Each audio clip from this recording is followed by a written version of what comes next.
Welcome to this video on Ultimate Snapshot, the ultimate WordPress backup solution.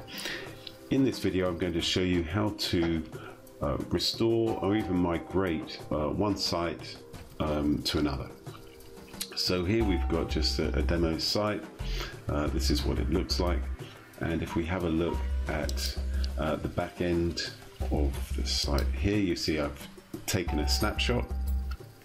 I've then downloaded it to Dropbox. Of course, you can have it directly saved to Dropbox through the scheduler.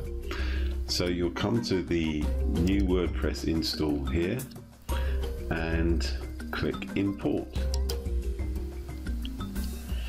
Now we then put in the URL in the Dropbox folder. So there's the URL, and click scan import. This may take a few minutes depending upon the size of your backup and also your internet connection, so just let that run.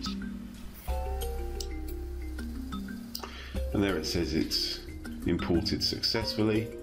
So we'll come back to the snapshots and we're going to click the restore button. That takes you to another page here. It says status pending, and then we'll click restore. Now it's going to ask you what sections you want to restore, so you can restore everything or not restore the tables, just the files. So you can restore what you want. Here we're restoring everything in the blog tables. We're restoring all of the files.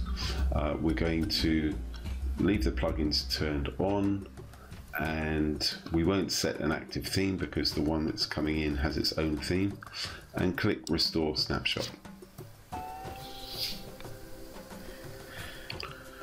Okay, you can see it started to restore. It shows you exactly what's being restored,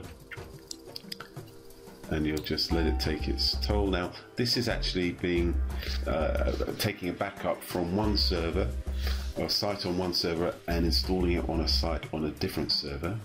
So in effect it's cloning a site.